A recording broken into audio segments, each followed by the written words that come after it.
حاجات بشتغل عليها مع الكلاينتس بتوعي بارت 1. أول حاجة بنبدأ نشتغل عليها بعد السيشن الأولى بتكون التدوين. ليه بنبدأ مع بعض بالتدوين؟ لأن العقل البشري عامل زي السيرفر، طول النهار بيخزن مواقف وتجارب ومشاكل.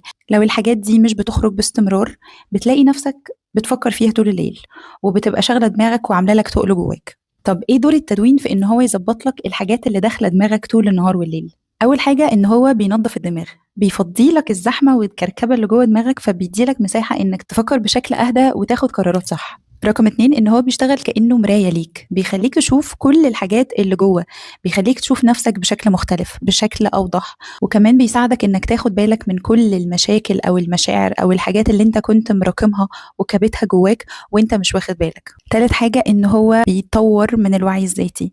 لما بتبدأ تكتب باستمرار بتتفاجئ ان انت بدأت تاخد بالك من انماط او باترنز انت كنت بتكررها وانت مش واخد بالك. علاقات بتدخلها، ناس بتأذيك، ايه الحاجات اللي بتبسطك، ايه الحاجات اللي بتزعلك، ايه الحاجات اللي بتأثر فيك، فبتبدأ تبقى واعي اكتر بكتير لنفسك ولحياتك. رقم 4 إن هو بيقلل التوتر. تخيل معايا كده أوضة مليانة تراب بقالها 30 سنة متسابة ما بتتنضفش، جوه الأوضة دي هتلاقي كركبة وتراب عاملين ازاي. نفس الشيء بيحصل لما بتبدأ تدوين، بتبدأ إن أنت تفضي كل المشاعر السلبية دي باستمرار، فبتبدأ تتوتر أقل لأن الكبت اللي جواك بيبدأ يطلع. مخ لما بيبدأ يعبر ويلاقيك بتعبر وبتسمي المشاعر اللي انت بتمر بيها بيبدأ انه يهدى، وانت بتبدأ تحس بده على طول على طول بعد كتابة. رقم 5 إنه بيساعدك على الحلول العملية.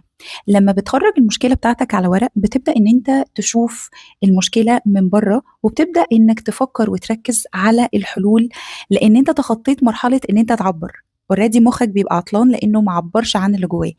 أكيد في حاجات تانية بتحتاج تدخل من مختص، بس أقصد إن معظم مشاكلك ممكن تلاقيها بتتحل بس إنك كتبتها على ورقة وخرجتها بره دماغك، وبتبدأ إنك تهدى وتفكر في حل المشكلة بشكل عملي. طب ليه بنستعمله في الكوتشنج؟ الكوتشنج هدفه الأساسي إنه يرفع من وعي العميل ويخليه يشوف نفسه ومشاكله بشكل أوضح، إن هو يبدأ ياخد خطوات عملية عشان يحسن من جودة حياته.